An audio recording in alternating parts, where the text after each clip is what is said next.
오늘 본문의 말씀을 보면 이름이 많이 나옵니다. 이 사람들의 이제 직업이나라고 할까요? 이 사람들은 다윗과 함께한 전쟁도 나가고 나라를 세우는데 큰 공도 세우고 그런 사람들 중에 한 사람들입니다. 다윗과 함께한 37명의 용사가 기록되어 있는 부분들입니다. 이 부분들이 오늘 우리가 사무엘하 23장을 보았지만 뒤로 넘어가 보면 역대상 11장에 보면 똑같은 이제 장면들이 나오거든요. 기록된 이제 용사들이 나오고 다윗과 함께한 용사들이 나오는데 그곳에 보면 오늘은 37명이 기록되어 있지만 11장에 가 보면 50명이 넘는 이제 용사들이 기록되어 있는 것을 보게 됩니다. 그런데 이제 숫자가 중요한 것이 아니고 오늘 말씀의 제목처럼 용사들이 두 군데의 부분에 보면 이름을 얻었다고 하는 이제 내용이 나옵니다. 어떻게 용사들이 이 37명뿐만이었겠습니까? 여러 명이 있었을 텐데 그 중에 이 사람들이 뽑혀가지고 이름을 기록되어지고 다윗의 입술을 통해서 어떻게 해서 이름을 얻게 되었고 기록되었는지 우리가 함께 살펴봤으면 좋겠습니다. 그리고 이 말씀을 통해서 우리의 구원과 연관하여서 또 살펴보길 원합니다. 오늘 말씀에 보면 여러 사람의 37명의 용사가 이름을 얻었다고 얘기합니다. 근데 그 사람들 중에서 실력이나 그리고 용맹함은 또 보면 굳이 따지자면 좀 차별화되어 있습니다. 구별되어지고 어떤 사람들은 좀 낫고 여기 오늘 말씀에 또 나누듯이 미치지 못하였더라 라는 말씀 표현처럼 어떤 사람은 나은 사람이 있겠고 어떤 사람은 좀 못 미치는 사람들이 있습니다. 점점 내려갈수록 생략되어 있지만 두 번 정도 이제 미치지 못하였다라고 말씀은 나오지만 생략되어 있지만 이제 점점점 내려갈수록 그런 부분들 어떤 업적적인 부분들이나 그런 것들이 좀 미흡한 부분들을 보게 됩니다. 그런데 오늘 말씀에서 우리가 눈여겨봐야 될 것은 이 사람들의 어떤 서열적인 부분들이나 차례대로 이제 열거가 되어 있기 때문에 이 순서대로 1번, 2번, 3번, 3번 그리고 나중에 37번 이런 용사로 기록되었구나 라고 우리가 착각할 수도 있을 부분인데 그런데 이 이름을 얻고 기록된 그 이유가 우리가 생각하는 서열적인 부분들이나 그리고 업적을 많이 쌓았다고 해서 그렇게 기록된 것이 아니라는 것을 우리가 기억해야 될 것 같습니다.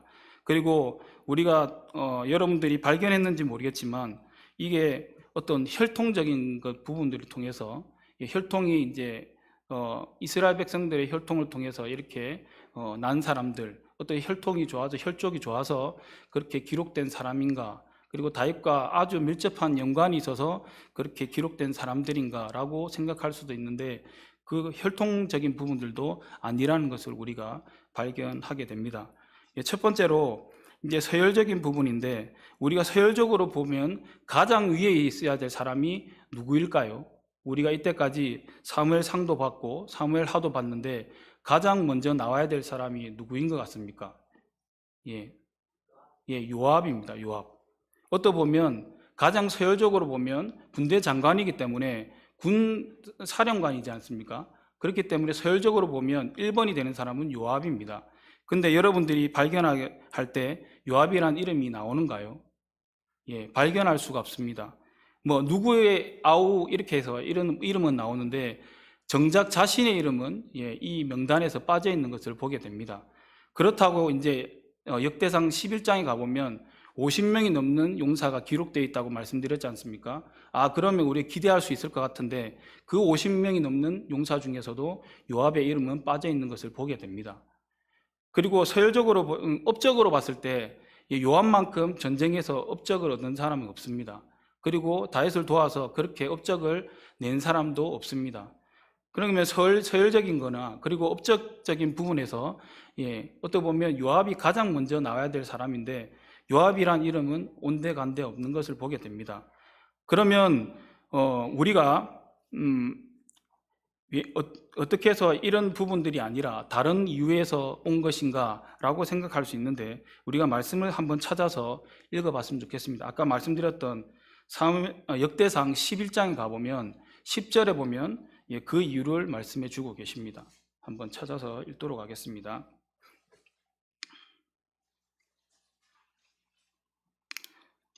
역대상 11장 10절입니다.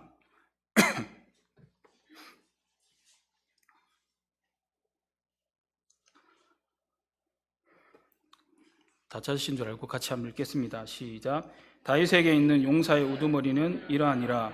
이 사람들이 온 이스라엘과 더불어 다윗을 힘껏 도와 나라를 얻게 하고 그를 세워 왕으로 삼았으니 이는 여호와께서 이스라엘에 대하여 이르신 말씀대로 함이었더라.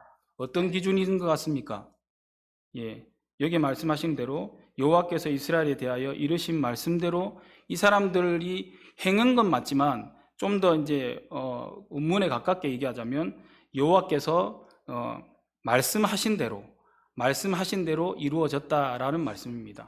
이 모든 기록된 부분들이 뭐냐면 다윗이 임의대로 나의 가까운 측근들 그리고 나에게 충성을 맹세한 사람들 그렇게 기록된 게 아니라 모든 부분들을 우리가 18절부터 39절까지의 말씀을 훑어보면 이런 업적 부분이나 서열적인 부분에서 기록된 게 아니라 그리고 아까 두 번째로 말씀드렸던 혈통적인 것에서 기록된 게 아니라 하나님 말씀대로 이 사람들이 기록되었다는 겁니다.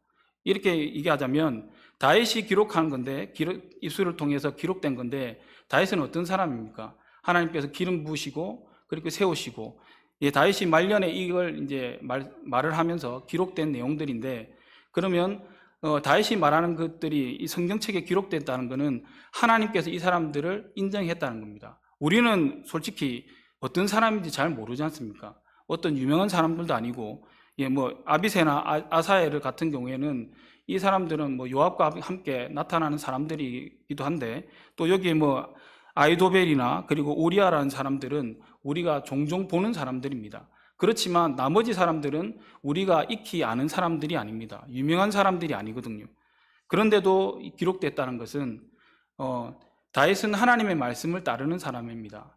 실수도 많이 하고 그런 일들도 많이 했겠지만 근데 하나님께서 다윗을 향해서 내 마음에 합한 자라고 말씀하셨거든요. 말씀대로 행하는 다윗을 따라서 어떤 일이든 때로는 자기들이 생각할 때 좀 합리적이지 않은 부분들도 있겠지만 그 말씀을 따라서 충성되게 그리고 성실히 행했던 사람들이 이 사람들이었다는 겁니다. 그래서 이 사람들이 서열적으로나 그리고 업적적으로나 부족할지라도 그리고 혈통적으로 봤을 때는 어떻게 보면 좀 뒤떨어지는 사람들일지라도 이 하나님의 말씀대로 그리고 하나님의 기준 안에서 이렇게 기록되었다는 것을 보게 됩니다. 그리고 여기에 보면 우리 두 번째 말씀드렸던 게 혈통에 의한 것이 아니다라고 말씀드렸지 않습니까? 여기에 보면 37명 중에 모두가 이스라엘 사람이 아닙니다. 3분의 1은 남유다 사람들이고 그리고 3분의 1은 북이스라엘 사람들입니다. 그리고 3분의 1은 어떤 사람이냐면 이방 사람들입니다. 그러면 혈통적으로 봤을 때 혈족으로 봤을 때는 이 사람들이 기록되는 게 마땅하지 않거든요. 그리고 여기에 보면 34절에 보면 아이도벨의 아들 엘리암입니다. 엘리암이라는 사람은 모르겠지만 아이도벨이라는 사람은 우리가 압니다. 어떤 사람이죠?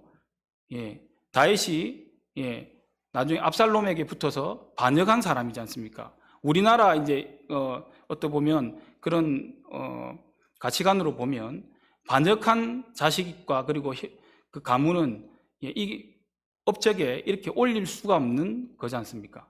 그럼에도 불구하고 자신을 반역해서 자신을 배반한 사람이지만 그러나 이 사람과 관계없이 아이도벨의 아들 엘리암은 이 이름에 용사의 이름에 올라가 있는 것들을 보게 됩니다. 아이도벨은 하나님의 말씀에 좀 어긋난 삶을 살아서 말년에 그렇게 살아갔지만 그러나 그 아들은 하나님의 합한 그런 삶을 살아갔나 봅니다. 그래서 하나님의 다윗의 입술을 통해서 이렇게 37명의 용사의 이름에 올리는 업적을 쌓게 되는 것들을 보게 됩니다. 그리고 여기에 보면 헷사람 39절에 보면 헷사람 우리아라는 사람이 나옵니다. 우리아는 어떤 사람이지요? 어떻게 보면 기록하기 싫은 사람입니다. 왜냐하면 우리아라는 이름을 떠올리면 다윗의 죄가 들추어지거든요. 어떻게 보면 회개하고 하나님 앞에 돌이킨 부분도 있었지만 다시 우리아라는 이름이 거론되게 되면 옛날에 그 지었던 죄가 사람들의 입에 계속해서 오르내리는, 그리고 무엇보다도 이 성경책에 기록됐다는 것은 그때 시절부터 지금까지 계속해서 이 일들은 우리에게 상기되는 모습들이 있다는 겁니다. 그럼에도 불구하고 여기에 우리아라는 이름이 기록된다는 것은 혈통이나 이런 것들을 다 초월해서 하나님의 말씀 안에서, 하나님 기준 안에서 이게 기록되었다는 것을 우리에게 반증하는 부분들입니다. 그리고 여기에 보면 어떻게 보면 하찮은 일이지만 37절에 보면 요압의 무기를 잡은 사람이 있습니다. 어떻게 보면 이 사람은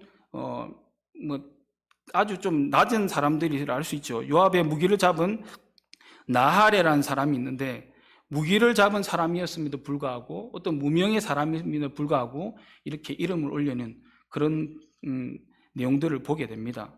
이것들을 우리의 영적인 부분들, 우리의 구원의 관점에서 우리가 살펴보면 서열이나 업적인 부분들을 또 다른 말로 하면 서열은 신앙의 연수로 우리가 바꾸어서 말할 수가 있습니다. 서열은 지금까지 살아왔던, 서열이라는 게 1번, 2번 이렇게 했다는 것은 군대도 마찬가지, 어디든 마찬가지 연수가 있지 않습니까? 그 연수대로 서열이 매겨집니다. 그러면 우리의 신앙의 이제 부분들을 봤을 때는 신앙의 연수 따라서 우리가 구원을 받는 게 아니라는 것을 말씀해 주십니다. 그리고 업적이라는 것은 어떻게 보면 얼마나 우리가 봉사하고 헌신했는지 그것으로 구원의 여부를 가려지는 것들이 아니라는 것을 우리에게 말씀해 줍니다. 그리고 때로는 우리에게 은사를 주십니다. 물론 그 은사를 잘 사용하고 하나님 앞에서 거룩하게 잘 사용하면 참 좋은 것입니다. 그러나 은사를 통해서 우리가 또 구원받는 것은 아닙니다. 그렇기 때문에 우리가 신앙의 연수나, 그리고 우리가 얼마나 봉사하고 헌신했다는 것이, 그리고 은사를 가져서 내가 대단한 일들을 했다는 건지, 이적을 베풀었다는지, 그거와 상관없이 우리는 이런 것에서 우리가 구원을 얻는 게 아니라는 것을 말씀해 주십니다. 그래서 에베소서 2장 8절에 보면 우리에게 말씀해 주시는 단언하시는 말씀이 있는데, 너희는 그 은혜에 의하여 믿음으로 말미암아 구원을 받았으니 이것은 너희에게서 난 것이 아니요 하나님의 선물이라고 말씀합니다. 우리가 신앙의 연수로 구원받았던 것도 아니고, 그리고 얼마나 봉사하고 헌신을, 이거는 안 하다는 게 아니라 이걸로 우리가 구원이 판단되는 게 아니라는 겁니다. 그래서 우리가 때로 착각할 때가 있는데, 내가 신앙의 연수가 이 정도 됐으니까 나는 구원하고 아무 상관없어, 구원 받고 안 받고 이건 상관없어, 당연히 구원받았지라고 착각할 수도 있다는 겁니다. 그래서 날마다 우리의 구원을 점검해 볼 필요가 있습니다. 그래서 여기 말씀처럼 우리는 하나님의 은혜로 인해서 우리가 믿음으로 고백했습니다. 그래서 구원을 받았습니다. 그런데 이게 우리가 고백하고 했다고 해서 행위적으로 우리가 구원받았던 건 아니고, 모든 것이 우리에게서 난 것이 아니고 하나님께서 주신 선물이라고 말씀해 주십니다. 그래서 구원은 우리에게서 난 것이 아니고 전적으로 하나님의 은혜로 우리에게 주어진 것이 구원이라는 겁니다. 그렇기 때문에 우리의 신앙생활 속에서 착각하고 있는 것들을 빨리빨리 해결하는 것들이 우리가 지혜로운 것이고 우리에게 복되다는 것임을 우리에게 말씀해 주십니다. 그리고 우리가 믿음의 정체성이 있는데, 이 정체성을 우리가 분명히 해야지 우리의 구원도 바르게 갈 수 있는 것 같습니다. 빌립보서 3장 20절에 보면 우리가 잘 아는 말씀인데, 그러나 우리의 시민권은 하늘에 있는지라 거기로부터 구원하는 자 곧 주 예수 그리스도를 기다린다고 말씀하십니다.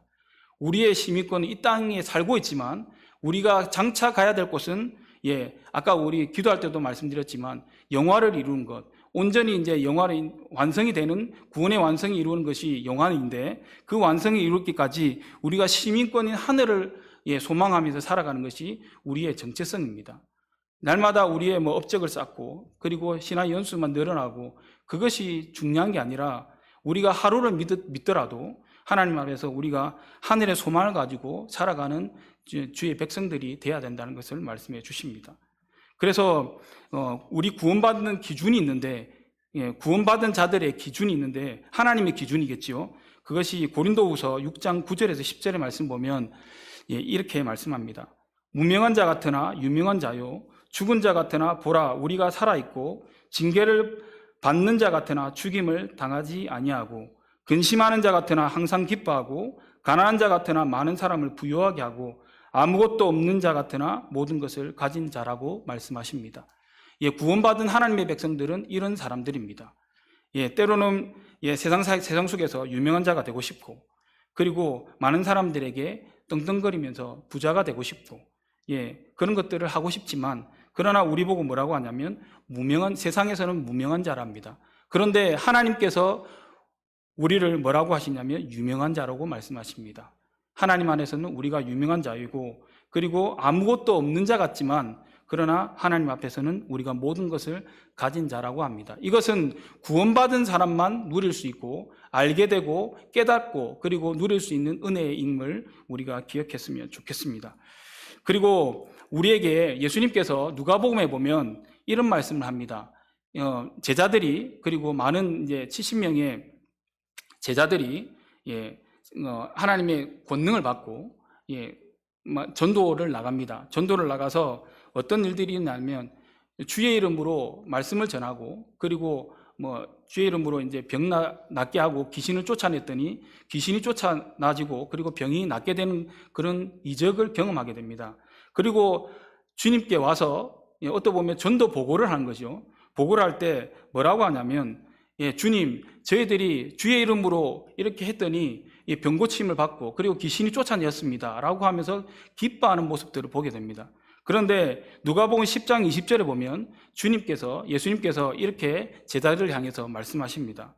그러나 귀신들이 너희에게 항복하는 것으로 기뻐하지 말고 너희 이름이 하늘에 기록된 것으로 기뻐하라고 말씀하십니다. 어떤 은사가 있어서 이 능력을 행한 것도 참 중요하지만 이런 것들을 행함으로 하나님께서 일하셨구나 기뻐하는 것도 중요하지만 가장 중요한 것은 내가 이게 원동력이 어디서부터 나왔는지 깨달으면 내가 예수 그리스도 안에서 구원받고 주님께서 주신 능력으로 내가 행한 것이지, 그래서 내가 주님 안에서 내가 구원받은 것에 대해서 그걸 기뻐하라고 말씀하십니다. 그래서 너희들이 구원받고 너희들이 그 이적을 행한 것에 대해서 기뻐하지 말고 더 기뻐할 것은, 더 중요한 것은 너희들의 가장 중요한 핵심은 뭐냐 하면 너희 이름이 지금 하나님의 생명책에 기록된 것으로 기뻐하라고 말씀하신 것을 보게 됩니다. 그래서 우리의 구원은 어떤 아까 말씀드린 것처럼 신앙의 연수나 그리고 얼마나 봉사하는 것이나 헌신하는 것이나 은사를 받아서 그것을 이적을 행하고 경험하고 이런 것들에 너무 집중하는 것이 아니라 가장 핵심적으로 우리가 놓치지 말아야 될 것은 뭐냐 하면 우리의 이름이 지금 생명책에 기록되어서 주님께서 기억하신 이름이라는 것을 날마다 기억하면서 살아야 될 것입니다. 그렇지 않으면 세상을 쳐다보고 이런 것들을 바라보다 보면 육적으로 흐르다 보면 우리가 생명책에 기록되든 이런 것에 관심이 없고 우리의 시민권이 하늘에 있는지 땅에 있는지 관심이 없고 이 땅만 바라보다가 우리가 구원을 혹시라도 놓쳐버릴 수 있는 그런 안타까운 일들도 일어날 수 있다는 겁니다. 그래서 우리가 이 핵심과 그리고 기준이 되는 것들을 날마다 기억하면서 우리가 아는 것이지만 마음에 새기고 살아가는 저와 여러분이 되기를 간절히 소망합니다. 그리고 오늘 말씀에서 또 어떻게 보면 이게 중요한 포인트일 수 있는데, 이게 두 번째로 아까 말씀드렸던 대로 혈통에 의해서 이름이 기록된 게 아니라고 말씀드렸지 않습니까? 이걸 우리의 신앙적인 부분에서 접목시키자면, 영적인 부분에서 해석을 하자면 이것이 혈통적인 부분이 뭐냐면 아버지가 그리고 우리 가족이 구원을 받았다고 해서 내가 구원을 받는 게 아니라는 겁니다. 아까 아이도벨이 반역을 했지만 아들인 엘리암은 이름을 올렸습니다. 그리고 여기 보면 아비세라는 그리고 아사엘이라는 동생은 이름을 올렸지만 요압은 이름이 올라가지 않았습니다. 이걸 통해서 우리가 깨달을 수 있는 것은 구원은 각자의 신앙이라는 겁니다. 구원은 각자의 신앙 고백이라는 겁니다. 누구의 고백을 통해서 내가 구원받는 게 아니라 내가 하나님을 믿고 예수 그리스도를 믿고 영접해서 내가 구원받는 것이지, 누구에 의해서 기도를 통해서 우리가 죽은 나사로 있지 않습니까? 거지 나사로 부자의 이야기를 보면 이 부자가 나중에 죽어서 깨닫게 되지 않습니까? 그래서 나사로를 보내서 우리 형제들에게 전해달라, 이 상황들을 전해달라고 얘기하지 않습니까? 그건 그렇게 얘기하는데 우리가 개인적인 신앙입니다. 누가 도와줄 수 있는 부분들이 아니라 누가 어떻게 해줄 수 있는 부분이 아니라 내가 하나님 주 예수 그리스도를 영접하고 고백할 때 내가 구원에 이르는 그런 은혜를 입는다는 겁니다. 그래서 요한복음 1장 12절에서 13절을 보면 이건 한번 찾아서 읽어봤으면 좋겠습니다. 요한복음 1장 12절 13절 말씀 같이 한번 읽어봤으면 좋겠습니다.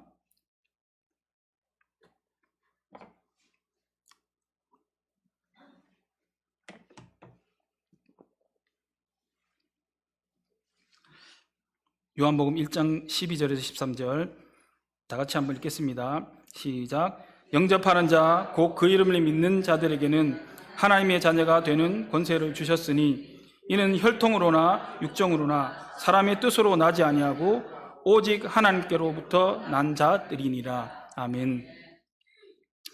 우리의 신앙들을 어디에 의존하는 것이 아니고 어떤 도움을 받을 수 있고 그리고 권면은 받을 수 있고 신앙적으로 많은 도움을 받을 수 있습니다. 그러나 그게 의존하는 것보다 내가 하나님과 독대를 해서 그렇게 신앙적인 부분들을 해결하시고 그리고 자라나는 부분들이 분명히 필요하다는 겁니다. 우리가 분명히 해야 될 것은 뭐냐면 하나님과 내가 온전한 그 거듭남이 있는지 그리고 영접함이 있는지 고백함이 있는지 다시 한번 날마다 점검하시면서 그 점검이 끝났다면 날마다 우리가 성화되어져 나간 삶을 통해서 결국은 주님 구원의 완전한 영화를 이루는 삶을 위해서 힘쓰는 저와 여러분이 되었으면 좋겠습니다.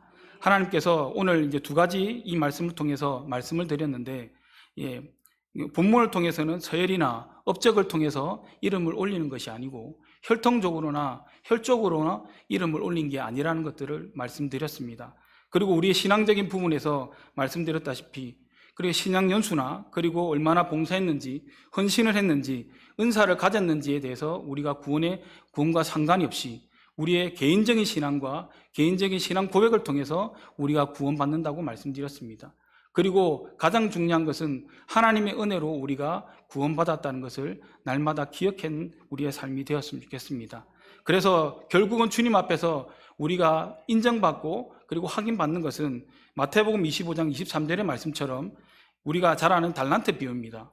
5달란트 그리고 2달란트 그리고 1달란트 받은 자의 비유인데 5달란트와 2달란트 받은 자에게 이렇게 말씀하시거든요. 그 주인이 이르되 잘하였도다 착하고 충성된 종아 내가 적은 일에 충성하였으며 내가 많은 것을 내게 맡기리니 내 주인의 즐거움에 참여할지어다 라고 말씀하십니다. 주인의 즐거움에 참여할 수 있는 조건이 무엇일까요? 5달란트를 남긴 걸까요? 2달란트를 남긴 걸까요? 1달란트를 못 남겨서 그렇게 하나님께서 즐거움에 참여시키지 않는 부분일까요? 여기에 보면 잘하였도다 착하고 충성된 종이라고 말씀하십니다. 오늘 여기에 기록된 사람들은 성실히 하나님의 말씀을 따르고 주의 종의 말씀을 따르고 그리고 오늘 주님께서 말씀하시는 것도 우리에게 주신 하나님의 말씀을 충성되게 따르는 자들에게 주인의 즐거움에 참여시켜 주시는 그 은혜를 누릴 수 있다고 분명히 말씀합니다. 우리가 이 땅을 살아가고 있지만 우리의 본향은 하늘에 있습니다. 시민권은 하늘에 있습니다.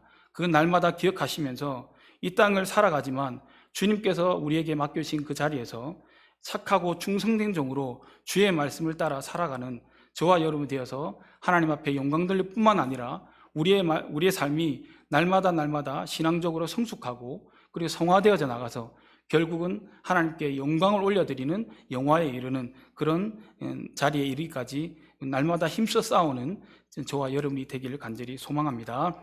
기도하시겠습니다.